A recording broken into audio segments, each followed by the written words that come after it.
Turn with me this morning to Genesis 29. We've got a situation here that's going to be considerably different than what you've heard of before. And what the deal is here, that I was driving down the road and I was listening to this guy on radio, and he was making a list of things, and he didn't give a study on this. I had to go back and work my own study out on it. But one of the things in his list was, he said when Jacob was working for Laban, and he worked 7 years to get Rachel as his wife, that he did not have to work 7 more years for Rachel after Laban gave him Leah. He was given Rachel in just 1 more week. And I'm thinking, you don't know what you're talking about, because I know the Bible says he had to work another 7 years to get Rachel. So I got home and went studying it to see what the guy was talking about. And I think he's right. I think that Jacob only had to wait 1 more week after he received Leah to receive Rachel. And I'll show you how that works out in time. Yet, even though he only waited 1 week to get Rachel, he still had to work 7 more years to have her. Now, in way of explaining that, think of it this way. You went and bought a car. And when you bought this car, because he's going to have to work 7 years, we'll say that you have to make payments for 7 years for this car. But you don't wait 7 years to get the car. You have to pay for it over these 7 years, but you do not have to wait 7 years to get it. You go to that dealership, you make a deal for the car, the man says, okay, I'm going to give you the car. You can have it today. But here's a list of your payments, and you got to pay for it over 7 years. So you get the car right now. You get immediate possession, but what? You don't get the title. You don't get the full ownership of it till you make that last payment. But you get the possession of it right then. And I think that's the way this is going to work out with Jacob getting Rachel to be his wife. Laban will give her to him. He gets possession. She comes into his house. She's his wife. But he has to promise to Laban, I'm still going to work with you for 7 more years for that possession to be completely mine. And that's the only way I know how to explain this, is to compare it to something physical that we have of today and in our day and time. And we understand that from a car. We understand it from a house. Maybe we buy a house, and it may take us 20 years, 30 years to pay for that house. But we get possession of it right then. And we can live in it all that time. And when we make a final payment, then the title of that house or the title of that car comes to us and was then officially ours. So now that I've got you a little confused, any time that a person took a wife in this Bible day and time, they had to give something for it. In other words, a wife was worth 3 camels. She was worth 10 head of cattle. There was some gift that went from the groom to the father of the bride. Now Jacob is here, and he's a poor boy. He doesn't have anything.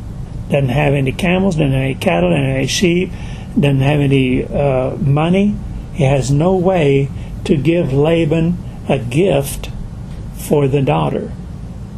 So what he does is the only thing that he has to give, he gives, which is his own labor. So he bargains with Laban for Rachel, and his part that he's giving is his labor, and they agree upon 7 years of labor. And so that's the groom's gift to the father of the bride, to have the possession of the bride. Now, there was an interesting thing. I've been doing some history reading on this to kind of reassure myself that my train of thought's right here. But the interesting thing was that if the trade was for labor, it was different than if the trade was for goods. If a man had, we'll just say he had 10 head of cattle that he's going to give for this bride, when he drives them to the father and he puts them in the father's pen, the father says, okay, they're mine, here's the daughter, you can take her. But when it was labor that was the purchasing part, the man that worked actually had to say, okay, I have fulfilled the time. I have fulfilled my obligation. Now you have to give me the daughter. In other words, he had to, so to speak, remind the father or tell the father, I fulfill my part. Now you have to give me the daughter. You have to fulfill your part. When it was goods, when the goods were exchanged, the bride was exchanged. But for labor, if the man didn't remind the father, he just kept on working.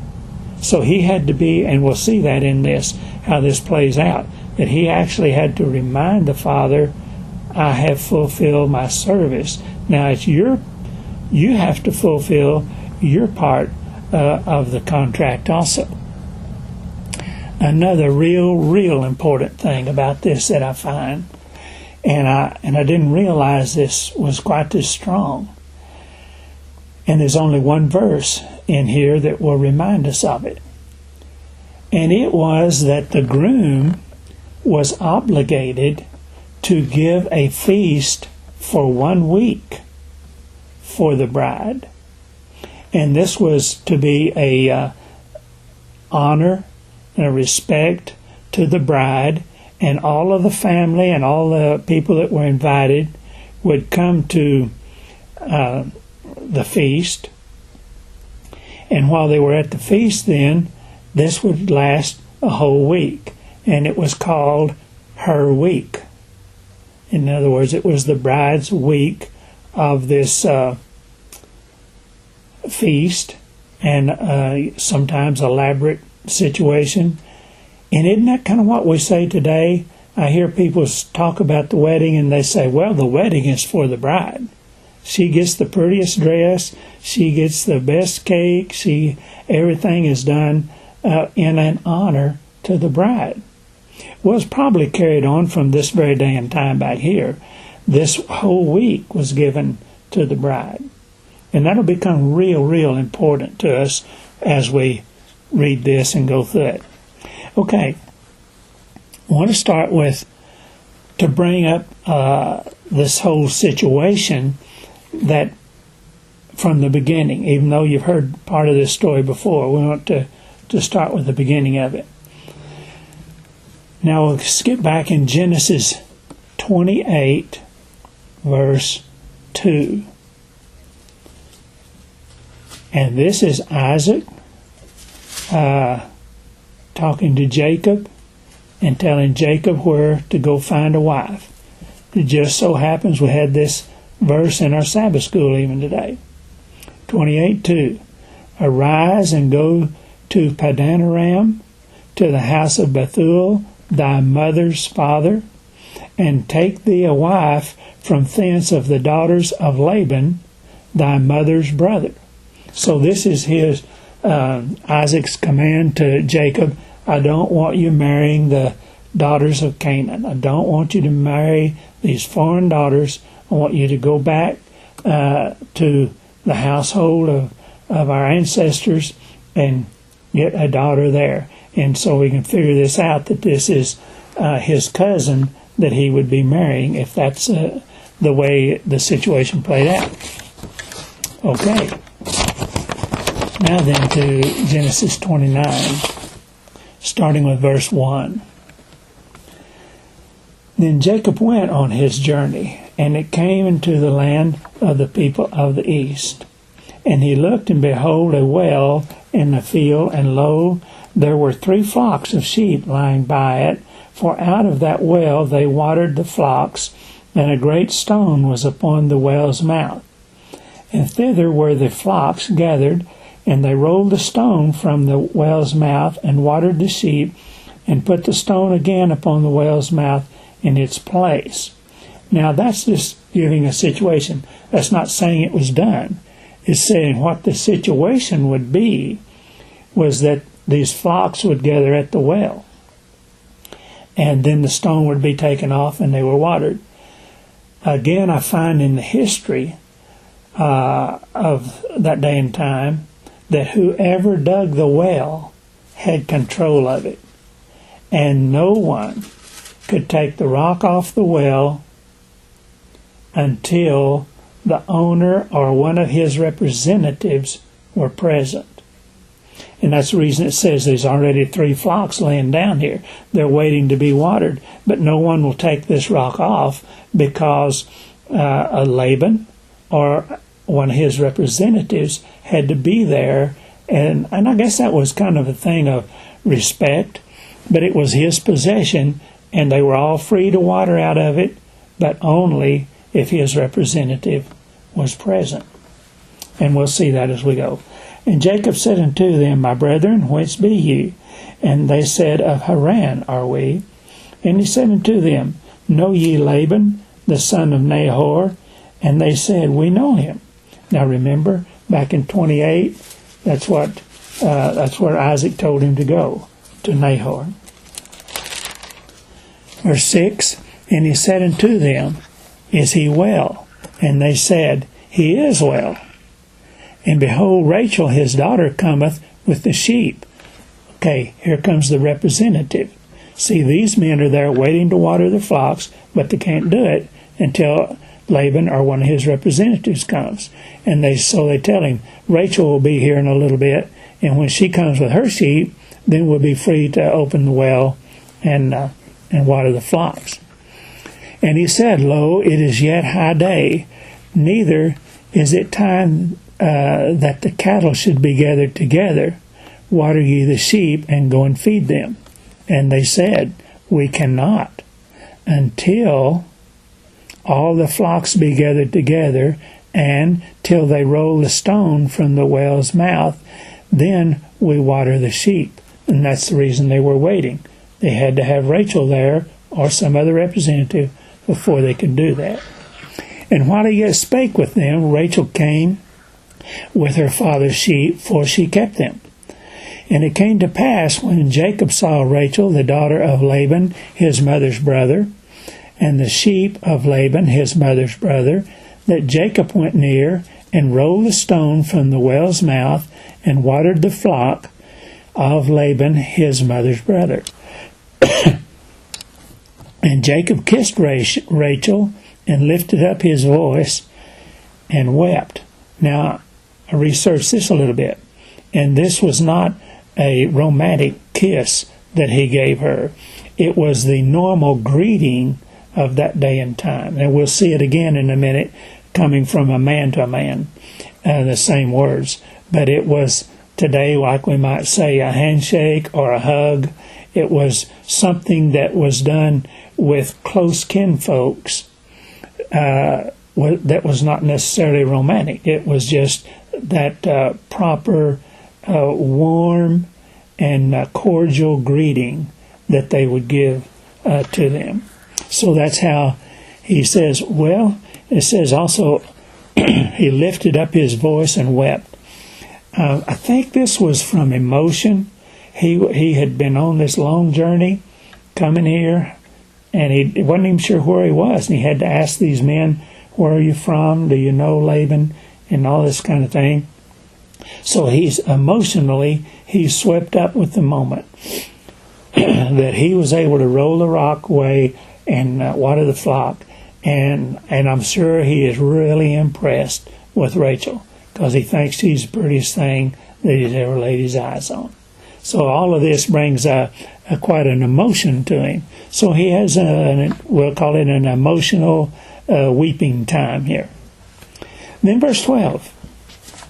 And Jacob told Rachel that he was her father's brother, and that he was her father's brother, and that he was Rebekah's son, and she ran and told her father. And it came to pass, when Laban heard the tidings of Jacob, his sister's son, that he ran to meet him, and embraced him, and kissed him, and brought him to his house, and he told Laban all these things. So you see, we have this other warm greeting that's taken place again. And Laban said unto him, Surely thou art my bone and my flesh. And he abode with him a space of a month. Okay, he's come here. He stayed with him a month. I'm thinking that Laban's seeing something. He said, Boy, this is a fine young man. Would be good if he was my son-in-law even. He says, he even calls him my brother. And he's not really his brother. Looking at that word up here, it actually means kinsman in that day and time, or relative, we'd say today. You're my close relative. And he's saying he's been here a month, so he's been able to see his actions, see what his manner of life is, see how hard of a worker he is. And so he's considering all of these things. 15, and Laban said unto Jacob, Because thou art my brother, or that is my close kinsman, shouldest thou therefore serve me for naught? Tell me what thy wages be. So he says, maybe he had a little guilty conscience. This is not like a servant to me. This is my close kinsman, and I ought to be paying him a wages. So he asked him, what should the wages be? And Laban had 2 daughters. The name of the elder was Leah, and the name of the younger was Rachel. Leah was tender-eyed, but Rachel was beautiful and well-favored. So they looked like they both had some good characteristics.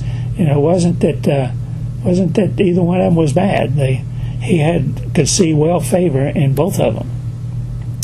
And Jacob loved Rachel and said, I will serve thee 7 years for Rachel thy younger daughter. And Laban said, It is better that I give her to thee than that I should give her to another man. Abide with me. So he says, that's a deal. Abide with me. Stay here, work the 7 years, I'll give her to her. I'd sure rather give her to you than to some other man. This month being gone by, he saw what kind of character that Jacob was, and thought, boy, he would be a good son-in-law for me. So then in verse 20, and Jacob served 7 years for Rachel, and they seemed unto him but a few days, for the love he had to her. So time was passing fast for him. And Jacob said to Laban, Give me my wife, for my days are fulfilled, that I may go in unto her. Now this is what I was telling you earlier, that when it was a goods exchange, you gave him the cattle, he gave you the daughter. But in that day and time, according to this history I'm reading, he had to remind the father, I have fulfilled my part, now it's time for you to fulfill your part. So that's what he said here in that 21. And Jacob said unto Laban, Give me my wife. He's saying, my term is up, for my days are fulfilled, that I may go into her. It's time for me to have her for my wife. I'll fulfill my part of the contract. And Laban gathered together all the men of the place and made a feast. Now you remember I told you earlier that the tradition was to have a feast for a week, honoring the bride in the situation. Normally, the groom gave this. But Jacob here, he's a poor boy. He's just living with him, and he has no means of no cattle for the feast, had no sheep for the feast. He has no way to provide it. So Laban himself is going to provide the feast for his daughter. 23. And it came to pass in the evening that he took Leah his daughter and brought her to him, and he went in and to her. Now, again, I'm reading this veil. It was tradition that when they gave the daughter, she had a veil on. And I thought it was a veil that kind of covered her face here like this. But in reading about this veil, it was full length. It went from her head all the way to the floor. And it was dark. It was black type veil to where he could not even see her body features. Her height is about all he could tell. He couldn't look at her, see her face to see who she was, or even maybe her hands or her body features or anything. Her whole body would have been covered with this veil at that time. Now there was another tradition that went with this, and it's verse 24. And Laban gave unto his daughter Leah Zilpah his maid for an handmaid. The importance in this is that the father of the bride would give a handmaid to the daughter, and she was the only thing in the life of the bride. From that day forward, she was the only thing that the bride had full control over, and the husband had no control over. So Jacob, and that's the reason it's mentioned here, Jacob would have no control over Zilpah. She was Leah's handmaid, and she attended to Leah and whatever her needs were. She kept her secrets, because she knows who she is right here now. She kept her secrets, and she did all things for her that needed to be done, and the husband had no control over the handmaid. And that was kind of an important part, because if we read this whole story, the bride even had the power to give the handmaid to her husband to raise children for her. If for some reason she didn't have children, or if she just we'll just say she was tired of having kids, but she wanted more, she would give the handmaid to the husband, and he had no control over it. It was solely hers, and he would have to raise up children to his wife through the handmaid. So the handmaids of that day and time was very, very important in the duties that they had. Okay, we're down to what? We're down to the marriage. We're down to the feast. It's going to last for 1 week. Verse 25. And it come to pass that in the morning, behold, it was Leah.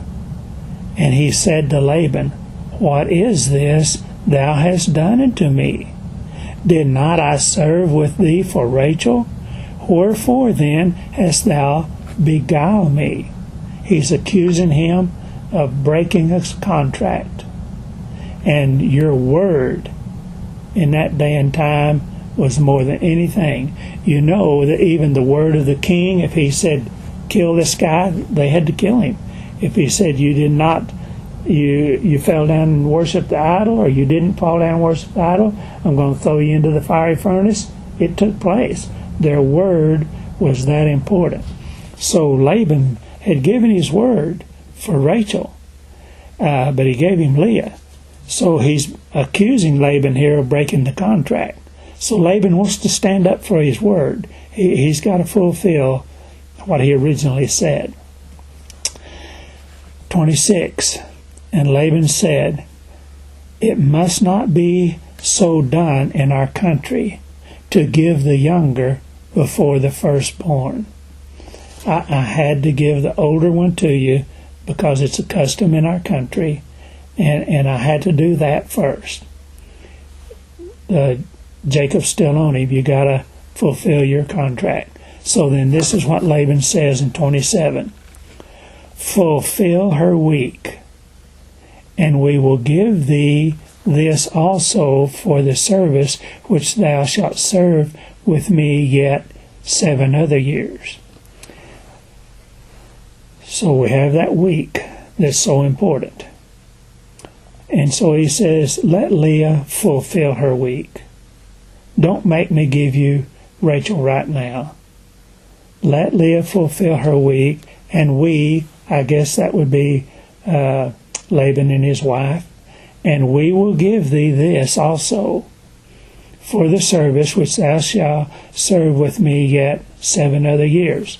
I'm going to let Leah serve her week, and I'll go ahead and give you Rachel, but I expect you to serve 7 more years also. 28. And Jacob did so, and fulfilled her week, and he gave him Rachel his daughter to wife also.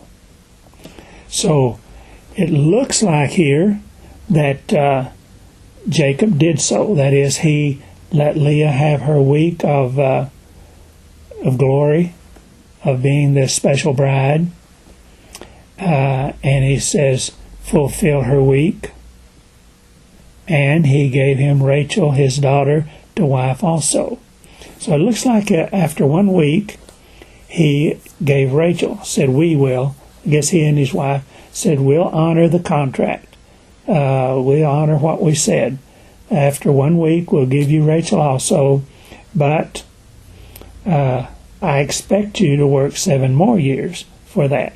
And so that's the reason I was giving you that example of the car earlier. You got possession, but you had to make 7 years of payments on it before it was really yours. And so here he's giving him Rachel to wife, because the 28 says, and gave him Rachel to wife also. In other words, at the same time, basically. Also, I didn't withhold her from you. I also gave you Rachel. So it was like 1 week apart here that he gained 2 wives. But he had to work 7 more years to fulfill his part of that contract also. Then verse 29, and Laban gave Rachel, his daughter Bilhah, his handmaid, to be her maid. And he went in also unto Rachel, and he loved also Rachel more than Leah, and served with him yet 7 other years. So you see there in 30, in 29, that custom of giving a maid to the bride. So Laban gave Rachel a handmaid also. It would be in her control and be her special servant for life. But in 30, it says, speaking of Jacob, and he went in also to Rachel, appearing at the same time. And he loved also Rachel more than Leah, after he went into her, after he had received her, and served with him yet 7 other years. So, basically at the same time, he received these 2 women to wife, a week apart, and it says he even, in the verse 30, says he even went into Rachel that time also, and then served him 7 more years. So this is the reason I'm coming up to that, was trying to say that it seems here that it was only 1 week in time lapse before he got Rachel, but he still had to serve 7 years to fulfill his new commitment there. So in summarizing this, verse 27 and verse 28 is really the keys to this whole train of thought that we have here. And it has to go back to understanding this customs of the day and time. For 1 week would be special to the bride. And Laban expected Jacob, even though he gave her the wrong daughter, he expected Jacob to let her fulfill her week of glory, her week of notification that she was the official bride to him. And so let's redo 27 and 28. So he says, let her fulfill her week, and we will give thee this also for the service which thou shalt serve with me yet 7 other years. He sees how good a worker he is, how good a person he is, and he wants to do something to keep him on. So he says, we will give you Rachel also, but I want you to work 7 more years for her. And then 28 said, and Jacob did so, and fulfilled her week, and he gave him Rachel his daughter to wife also. So it looks to me like that fulfilling of this obligation and this pledge, and those 2 verses being the key to that, says that there was just 1 week difference between the giving of the 2, but yet he still had to work 7 more years for the title. If we were speaking of a car, to pay for it 7 years was our possession, we used it, but to get title to it, we had to make that last payment. To get Rachel to be his official wife, we might say, he had to work another 7 years.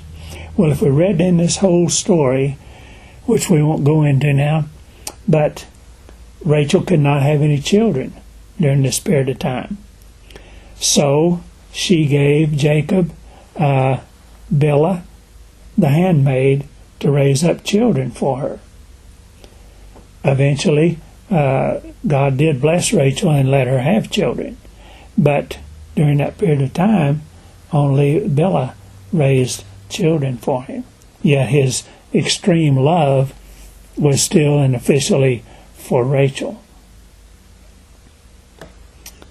That'll give you something to think on, something to read about, and next time you read it, you'll have maybe new thoughts and new images of this situation. Let us stand for a closing prayer.